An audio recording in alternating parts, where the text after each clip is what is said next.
যে রোজার এই সময়টাতে আমাদের অবশ্যই যেন আমরা আমাদের স্ত্রীদেরকে ছাড় দিই। ইমামতির জন্য এটা একটা মৌলিক শর্ত, সেটা হচ্ছে তাকে অবশ্যই বালেগ হতে হবে। এই সময়গুলোতে শুধু আন্দাজের উপর অথবা ধারণার উপর আমরা যেন রোজার মতো এমন একটা গুরুত্বপূর্ণ বিষয়কে নিয়ে খামখেয়ালি না করি।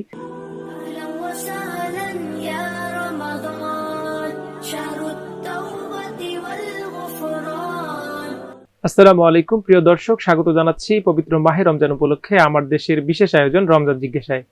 সঙ্গে আছি আমি আরমান মুজাহিদ।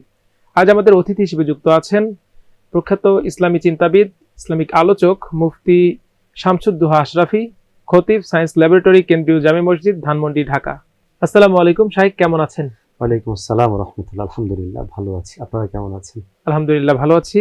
আজ আপনার সঙ্গে যুক্ত হয়েছি বেশ কিছু প্রশ্ন নিয়ে, যেগুলো আমাদের দর্শকরা আমাদের কমেন্ট বক্সে করেছেন। শুরুতেই একজনের একটি প্রশ্ন আপনার কাছে জানতে চাবো উত্তর, সেটি হচ্ছে সূর্যাস্ত যাওয়ার আগে ইফতারের সময় হয়েছে মনে করে ইফতার করে ফেললে করণীয় কি? খুবই সময় উপযোগী প্রশ্ন। আমাদের একটা মূলনীতি মনে রাখতে হবে, সেটা হচ্ছে ইফতারের সম্পর্ক সূর্য ডুবে যাওয়ার সাথে, এবং সেটা শুধু মনে করলে হবে না, সুনিশ্চিতভাবে ডুবে গেছে সেটা নিশ্চিত হতে হবে। এই জন্য কেউ যদি মনে করেছে ভেবে যে সূর্য ডুবে গেছে আমি ইফতার করে নিলাম, তাহলে এটা ভুল ক্রমে ইফতার করে নেওয়া হলো। এই কারণে তার সে রোজাটা ভেঙে যাবে। এই রোজা তিনি পরবর্তীতে আবার কাজা করতে হবে। ভুলে হওয়ার কারণে এটা তার কাফারা লাগবে না, শুধুমাত্র কাজা করে নিলে হবে। আমাদের এই ক্ষেত্রে অবশ্যই সতর্ক ও সাবধান হওয়া চাই, বিশেষত এই সময়ে যখন আমাদের যোগাযোগ মাধ্যম এবং সংবাদ নেয়ার মতো বিভিন্ন মাধ্যম রয়েছে। এই সময়গুলোতে শুধু আন্দাজের উপর অথবা ধারণার উপর আমরা যেন রোজার মতো এমন একটা গুরুত্বপূর্ণ বিষয়কে নিয়ে খামখেয়ালি না করি, বিশেষ করে ইফতারের সময়টায়। আমরা এক্ষেত্রে বিভিন্ন ক্যালেন্ডার দেখতে পাই বা টেলিভিশনে অথবা বিভিন্ন মোবাইলে, তো আমরা সময় দেখি ইফতার করে নেব ইনশাআল্লাহ। আরেকটি প্রশ্ন, রমজান মাসে সেহরি খাওয়ার পূর্বে ঘুমে যদি স্বপ্নদোষ হয়, আর এই অবস্থায় গোসল বেঁধে রেখে সেহরি খেলে কি রোজা হবে কিনা? খুবই একটা কমন প্রশ্ন করেছেন, বিশেষ করে আমাদের উঠতি বয়সী তরুণ যারা যুবক, তাদের মধ্যে এই প্রশ্নটা ব্যাপকভাবে আসে। আমাদের মূলনীতি মনে রাখা চাই, সেটা হচ্ছে যে স্বপ্নদোষের কারণে রোজায় কোনো ক্ষতি হয় না। এই কারণে আমরা যখন স্বপ্নদোষ হয়েছে, এক্ষেত্রে নিয়ম হচ্ছে যে যদি সময় থাকে তাহলে আমি আগে গোসল করে নেব, তারপর আমি সেহরি করব, নামাজ পড়ব। আর একান্ত যদি স্বপ্নদোষ হয়েছে, হওয়ার পর আমি যদি গোসল নাও করতে পারি, কোনো অসুবিধা নেই, সেক্ষেত্রে আমি নিয়মতান্ত্রিকভাবে সেহরি করে নেব। সেহরি শেষ করে পরবর্তী সময় আমরা গোসল করে নেব। আমাদের মধ্যে এটা একটা ভুল ধারণা ব্যাপকভাবে প্রচলিত আছে, সেটা হচ্ছে কারো যদি কোনো রাতে স্বপ্নদোষ হয়ে যায়, সে ওই দিন আর রোজা রাখে না। অথবা দেখা গেল যে দিনে স্বপ্নদোষ হয়েছে, দেখা যাচ্ছে সে ভাবছে যেহেতু স্বপ্নদোষ হয়েছে আমার রোজা ভেঙে গেছে। তো এই ধারণাগুলো ভুল। মূলত স্বপ্নদোষের কারণে রোজা ভঙ্গ হয় না। এক্ষেত্রে আমাদের জন্য করণীয় হলো, যখনই আমার স্বপ্নদোষ হবে, আমার গোসল ফরজ হয়েছে, আমি গোসলটা আর এক নেব ইনশাআল্লাহ। আরেকজন জানতে চাইছেন, রাসূল সাল্লাল্লাহু আলাইহি ওয়াসাল্লাম রমজানে কোন আমলগুলো বেশি করতেন? দেখেন, রাসূল সাল্লাল্লাহু আলাইহি ওয়াসাল্লাম তো রমজানের আগ থেকে আমল করা শুরু করে দিতেন। আমরা যদি রাসূলুল্লাহ সাল্লাল্লাহু আলাইহি ওয়াসাল্লামের পুরো আমলগুলোর দিকে তাকাই, তাহলে দেখব যে নবী সাল্লাল্লাহু আলাইহি ওয়াসাল্লাম খুব বেশি করে তেলাওয়াত করতেন, নফল সালাত আদায় করতেন, এবং রাসূল সাল্লাল্লাহু আলাইহি ওয়াসাল্লাম জিকির করতেন। এই সমস্ত আমলগুলো নবী সাল্লাল্লাহু আলাইহি ওয়াসাল্লাম ব্যাপকভাবে করতেন। অতএব আমরা কোরআন এবং সুন্নাহে বর্ণিত মাসনুন এবং মাসুর যে দোয়াগুলো আছে, সেই দোয়াগুলো করব, কোরআন শরীফ বেশি করে তেলাওয়াত করব, এবং বেশি বেশি করে নফল আদায় আমরা অভ্যস্ত হব। এবং এটার একটা সুযোগ আমাদের কিন্তু রয়েছে, বিশেষ করে তারাবিহের নামাজ যদি আমরা 20 রাকাত আদায় করি, পাশাপাশি আমরা যদি সেহরি করতে যখন উঠি, ওই সময়টাতে আমরা যদি তাহাজ্জুদে অভ্যস্ত হই, মানে হওয়ার একটা সুযোগ কিন্তু আমাদের তৈরি হয়। অতএব সেহরির সময়টাতে আমরা তাহাজ্জুদ পড়তে পারি। এছাড়া যেহেতু রমজান মাস কোরআনের মাস, এই জন্য বেশি বেশি করে কোরআন কারীম তেলাওয়াত আমরা অভ্যস্ত হতে পারি। আর এই সমস্ত আমলগুলো রাসূল সাল্লাল্লাহু আলাইহি ওয়াসাল্লাম থেকে প্রমাণিত। আরেকজন জানতে চেয়েছেন, রোজা অবস্থায় অ্যাক্সিডেন্টে শরীরের কোনো অংশ কেটে রক্ত বের হলে রোজা কি ভেঙে যাবে কিনা? হ্যাঁ, এটাও খুবই সময়োপযোগী প্রশ্ন। আল্লাহ তাআলা প্রথমে দোয়া করে আল্লাহ আমাদের সবাইকে অ্যাক্সিডেন্ট থেকে হেফাজত করেন। অ্যাক্সিডেন্টের কারণে যদি রক্ত বের হয়, আমাদের একটা মূলনীতি মনে রাখা চাই, সেটা হচ্ছে রোজা ভঙ্গ হওয়ার সম্পর্ক হচ্ছে কোনো জিনিস ভিতরে প্রবেশ করার সাথে।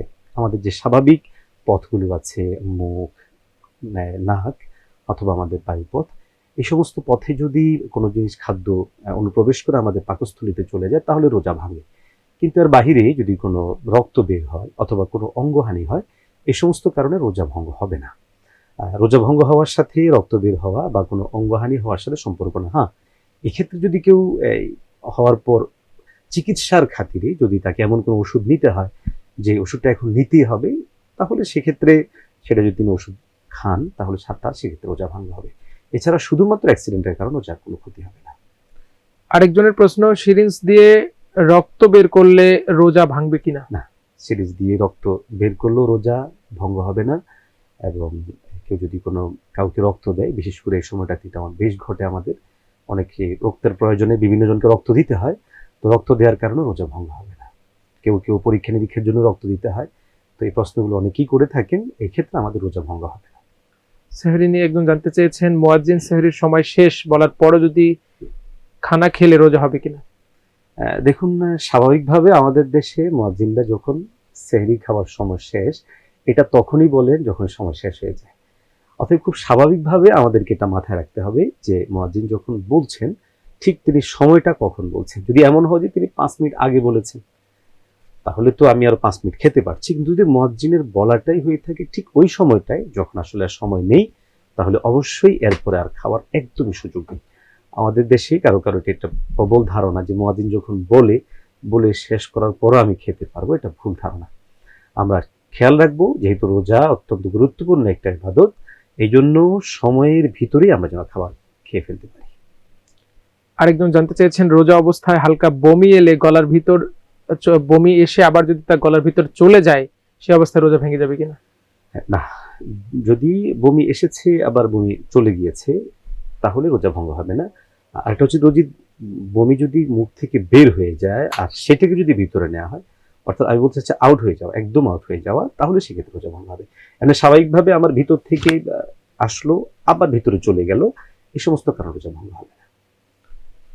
আরেকজন জানতে চেয়েছেন, তা তরকারির স্বাদ বোঝার জন্য তরকারি মুখে নিয়ে চেখে দেখলে রোজা হবে কিনা?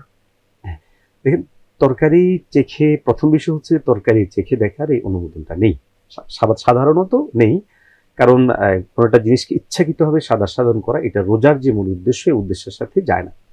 বাকি ক্ষেত্রে কখনো কখনো এমন হয় যে, বিশেষ করে অনেকের স্বামী খুব বদমেজাজি হন, তো সেক্ষেত্রে কেউ কেউ বলেন যে সামান্য করে চেখে দেখে আবার ফেলে দেওয়ার অনুমতি আছে। তবে এই ক্ষেত্রে আমরা অবশ্যই বলবো আমাদের দর্শকদের মধ্যে যারা পুরুষ আছেন, যে রোজার এই সময়টাতে আমাদের অবশ্যই যেন আমরা আমাদের স্ত্রীদেরকে ছাড় দিই।